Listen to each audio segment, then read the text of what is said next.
motor na ginagamit paakyat ng bundok. Sumemplang.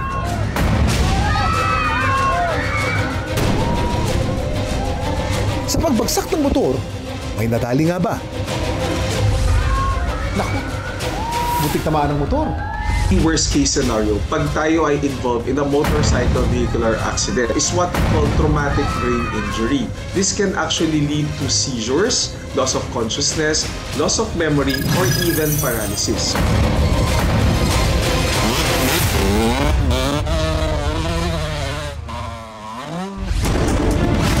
Kaya niyo bang kumain ng sili? Magmukbang ng 1 kilong sili na tulad nito. Pahanghang talaga yun. Naghamon kami ng ilan nating mga kapuso. Kakasama kayo sa pagkain ng sili?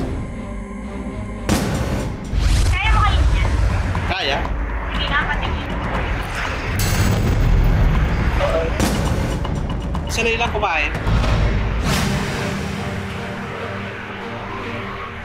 Hindi ko kaya. Hanghang. Hindi mo kaya. Kaya mo alam, Kuya King. Pati ang mga artista ng US GMA Prime Series na Lolong at May Ilonggo Girl, hinamo natin dyan. Sige, Kuya Kim. Kakagat ako sa sili challenge na yan. Ayan, ito yung buong sili. Likitan muna natin, ah. Level 2. Level 2 naman. Isa pa. Kaya ko pa. Kumakain kasi talaga ako ng sili, Kuya Kim.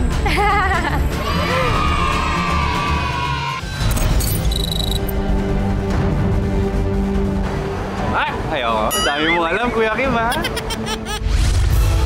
Ang lalaki sa videong ito na umani na ng 18 million views, hindi lang isang sili ang kinain, kundi sandabakbak pa. Nahanap namin siya dito sa Malitbog, Bukidnon.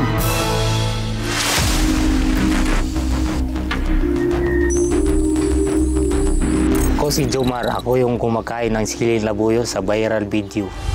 Sa viral video, hindi na mabilang ang sinubo niyang sili. Pero totoo raw niyan, hindi naman daw kumakain si Jomar ng maanghang.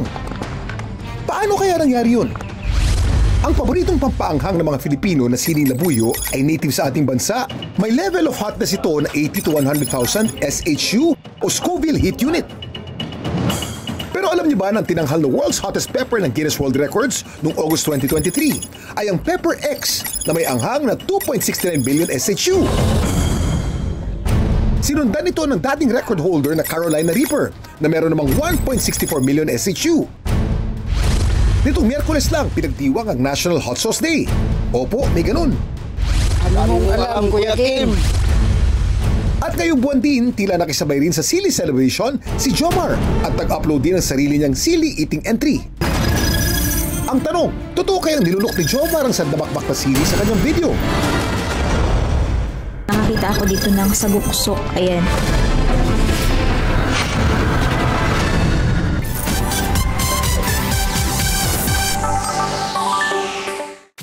Kamangha-mangha at kahanga-hanga, pinusuan, sinare at kumiliti sa interes ng online universe. Pero bakit nga ba nag-viral ang mga video ito? Samahan niyo akong himayin at alamin ang mga kwento sa likod ng mga viral video at trending topic dito lang sa... Dami mong alam, Kuya Kim! At dapat, kayo rin. Nakahuli ng 2 million views ang video na to ng isang babae na nonchalant lang kung mangdakma ng isdang saguksok. Anong klaseng isda nga bang saguksok at bakit kaya itong hulihin? Gamit lang ang kamay. Nakakita ako dito ng saguksok. Ayan. Ayan nga, o, tingnan mo, di ba? Nadampot ko agad siya.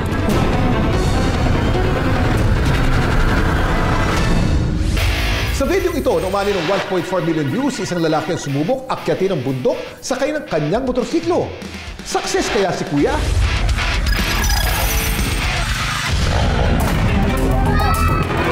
Sa pagbagsak ng motor, ay nadali nga ba? Hot na hot sa 18 million views ang video ito ng isang lalaking nilalantakan ang sandabakbak na siling labuyo. Gaano nga ba katindi ang tolerance niya sa anghang? At hindi kaya siya umusok sa kanyang buwis dila challenge?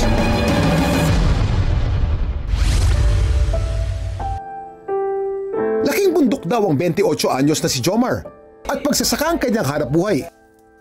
Ang buhay namin dito sa probinsya ay mahirap talaga kasi malayo na kasi ito sa sa siyudad. Kadalasan nga yung pagkain namin bigas na mais lang po. Wala na kaming ibang mapagkakitaan dito kundi trabaho lang sa lupa. Ako lang nagtatrabaho sa sarili kong pamilya. Pero inspired naman daw siya, lalo pat isa na siyang ama sa 2 buwang gulang niyang anak. Kaya naman para magdagdag ng pagkakakitaan, naisipan niyang gumawa ng mga content noong Agosto noong nakaraang taon. Nakikita ko sa social media na maraming mga content creator na kumikita sa social media ngayon. Kaya naiinganyo akong gumawa ng mga content. Kadalasan daw galing sa taniman nila ang ginagawa niya ng mukbang. Isa lang nga roon ang pananim nilang siling labuyo. At nang mapansin niya raw na mainit ang suporta sa mga video niya kumakain ng sili. Kahit hindi raw siya sanay kumain ng manghang, nilabanan niya ang sili mukbang. Ginagawa ko lang talaga yon para may mai-content ako. Pero hiling daw niya, huwag siyang i-judge ng mga tao. Maraming tao na hindi na gagandahan sa mga content ko. Daming nagsasabi na baka tamad akong tao kasi ganun yung mga mukbang ko. Minsan nga, naiiyak din ako sa mga sinasabi ng mga tao sa akin kasi hindi nila alam ang totoo kong buhay. Ang ganitong mga content na ginagawa ni Jomar, suportado naman daw ng kinakasama niyang si Joanna. Pag-abot niya ito sa balay, sir, dito siya nangitag tubig, kaya na siya nag-content daw siya halang sili. Supportan lang siya, sir, para man daw sa among pamilya. Pero ayon sa eksperto, pwede ng hyperacidity ang maging kapalit ng paggawa ng ganitong mga content. Yung sili mismo, kunyari sili lang yung kinakain niya. Safe naman yun, pero sanayan yun. Pero pwedeng umabot dun sa point na magka-ulcer siya, no? Pagka talagang sobrang daming susuka niya yun, i-reject na ng katawan niya yun. No? Pero ang problema kasi, pag nasanay na siya at lagay lang siya ng lagay, yung tiyan niya medyo sanay na rin, baka mamaya may ulcer na pala siya, yun yung problem.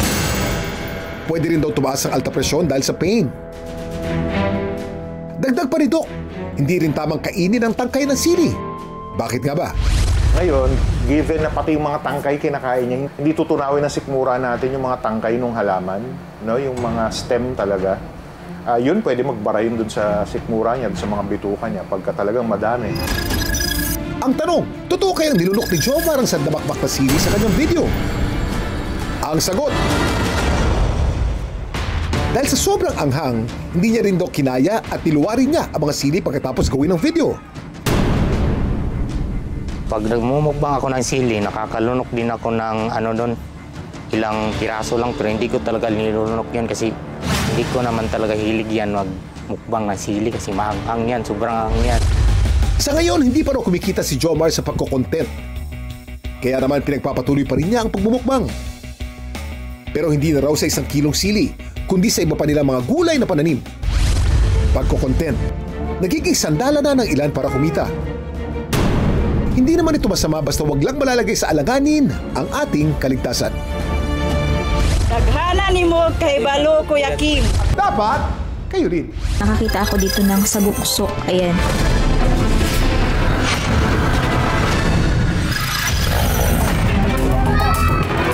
Sa pagbagsak ng motor, ay nadali nga ba?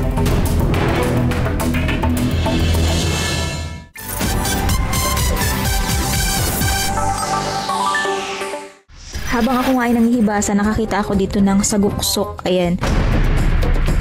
Pero paano kaya kung isang araw, biyayaan kayo ng dagat? Nang makakaing isda, nadadamputin nyo na lang. Ayan nga, tinan mo, diba? Nadampot ko agad siya.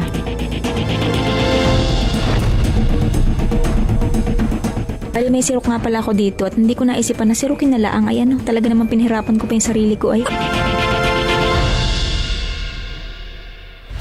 Uy, blessing! Sa viral video kasi nakuha ni Angelica, abay namumulot lang siya ng isda sa pangpang. Wow, saguksok din ang tawag dyan sa amin. Masarap yan sa paksiw. Nagutom tuloy ako. Ang ganda ng isda na yan. Maganda talaga, pwedeng aquarium fish actually. Wow, galing! Kamayang panghuli. Isang paalala lamang, huwag tayong basta dadampot ng kahit anong makikita natin sa mga coral reef, sa mga beach, sa tubig. Maraming mga isda ang hindi natin kilala at may lason na pwede kang mamatay. Merong lionfish, stonefish at iba pa na marami na ang nabiktima. Kaunting ingat lamang. Magdadalawang taon na raw nang muling bumalik si Angelica sa kanilang probinsya sa Bacalelon, Quezon mula sa pagtatrabaho niya bilang production operator sa Laguna. Uy, okay. Ito nga't ginagawa niya pang content ang buhay niya sa tabi ng dagat. Angelica, ba't mo naman naisipang bumalik dyan sa Quezon? Ano lang po yun, Kuya Kim, nagkasakit po kasi ako, kaya po tumigil muna po ako sa trabaho. Yung pong mga, ano po kasi dito libre lang lahat yung mga pagkain. Kakaiba yung ginawa mong panguhuli, kinakamay mo. Kuya Kim, kasi po nakalakihan po namin na yun po talaga ay kinakamay lang kasi mabait po yung isda na yun. Saguksok nga palang tawag din sa amin ng ganaring klase ng isda. Ang isdang saguksok o filefish sa Ingles ay isang uri ng marine fish na kadalasan natatagpuan sa mga tropical at subtropical waters. Dami mo alam, Kuya Kim! Doc Mommy, ano mga features ng filefish? Well, ang filefish, ito yung isda na kalintulad din ng triggerfish. No? Meron din siyang yung spine sa ibabaw na naglalak din. At the same time, ito yung magpe-prevent sa kanila para mahila mo kung nahandon siya sa lungga. At mabagal din silang lumangoy kasi hindi naman siya yung katulad ng ibang isda na ganon-ganon yung kanyang buntot at yung ibabaw, ganon din, yung gumaganon lang. Marami daw sa mga filefish ay kinakain ng tao. Sa ilang pag-aaral ng National Fisheries Research and Development Institute, nakitaan ng toxic component na polytoxin ang scrolled filefish sa gastrointestinal tract at internal organs nito. Pero wala namang naitalang kaso ng food poisoning sa mga tao. Ano ang pinakamasarap na luto dun sa nahuli mong saguksok? Ang luto po namin dun ay yung paksiw po, paksiw. Sa patuloy na pagtaas ng mga bilihin, mamingwit ng iba't ibang paraan para makatipid sa mga gastusin. Ang dami mong alam, Kuya Kim! At dapat, kayo rin. Sa pagbagsak ng motor, ay nadali nga ba?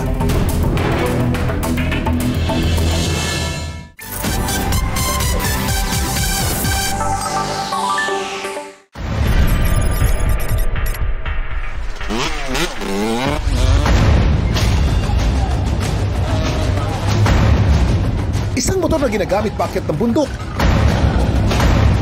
Sumemplang.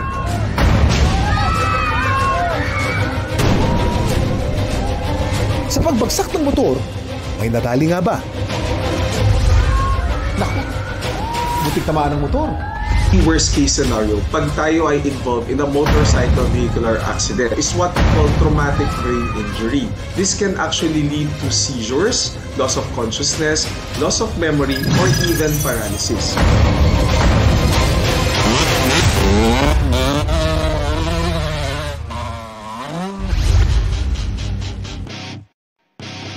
Nakunan ang video na ito na umani na ng mahigit 1.4 million views.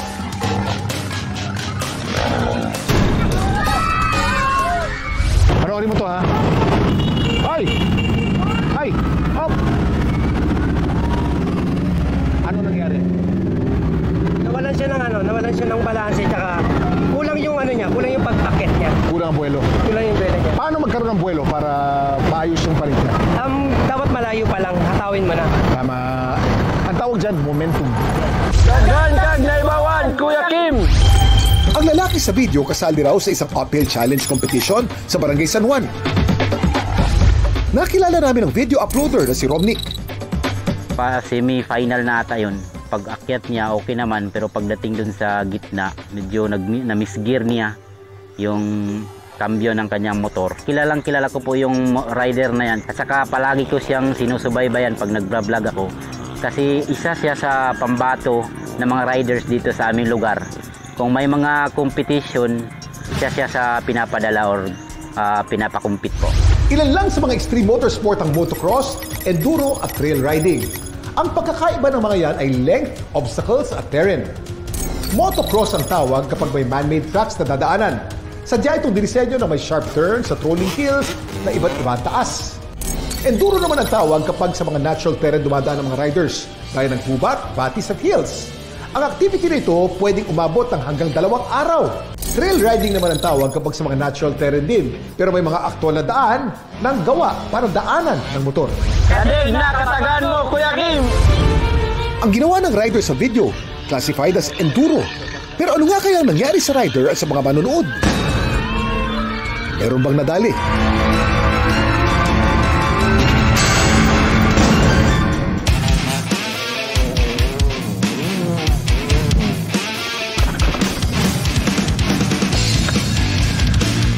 Ako po si Aping, yung rider sa video. Ang 25-year-old na si alias Aping, halos isang dekada na palang sumasali sa mga motor competition. Pero ang pagsemplang habang nasa kompetisyon, unang beses daw mangyari sa kanya. Hindi ko po nakita na papalapit yung motor sa akin dahil ang inisip ko na lang yung sarili ko na tumalon para hindi ako madala ng motor pababa. Sobrang takot ko. Bakit nga ba sumemplang si Aping? Second gear ako tapos pagkambyo ko ng permera na neutral po.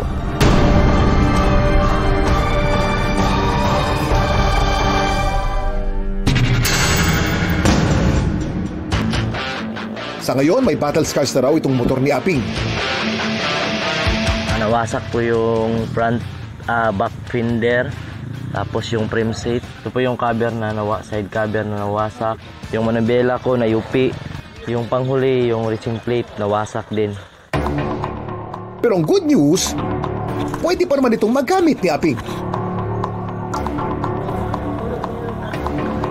At ngayong umaga, ayaw na niya magpaapi. Kaya ang paahon na ito, aakyatin daw niya para sa atin.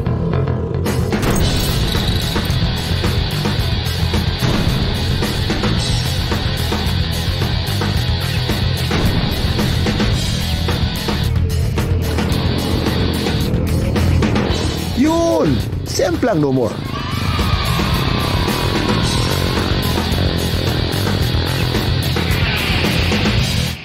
Ang ganitong klase ng aktibidad talaga namang may kakampal na panganib. Kaya mga sumasali sa extreme motorsports, mga professional at praktisado. Sa kabutiang palad, kahit 5 taon ang kompetisyon na ito sa Barangay San Juan. Wala pa namang nasawi, rider man o manonood. Pero paalala lagi ng mga eksperto, iba yung pag-iingat pa rin para sa lahat. If we are involved in an accident and palagay natin wala naman tayong galos, okay naman tayo, I will strongly suggest that you still seek consult. Patingin pa rin muna natin to sa either sa rehab medicine doctor or orthopedic surgeon para ma-assess tayo ng maayos. Minsan talaga sa buhay, sesemplang tayo. Sa mga ganitong pagkakataon, alamin natin at pag-aralan muna kung saan ba tayo nagkamali. At saka na tayo sumubok ulit. Ang dami mong alam, Kuya Kim! May mga kwento rin ba kayong viral worthy? Just follow our Facebook page, Dami Mong Alam, Kuya Kim. At ishare nyo doon ang inyong video. Anong malay nyo? Next week, kayo naman ang isasalang at pag-uusapan. Hanggang sa muli, sama-sama nating alamin ang mga kwento at aral sa likod ng mga videong nag-viral. Dito lang sa... Ang dami mong alam, Kuya Kim! Dami mong alam, Kuya Kim! At dapat, kayo rin.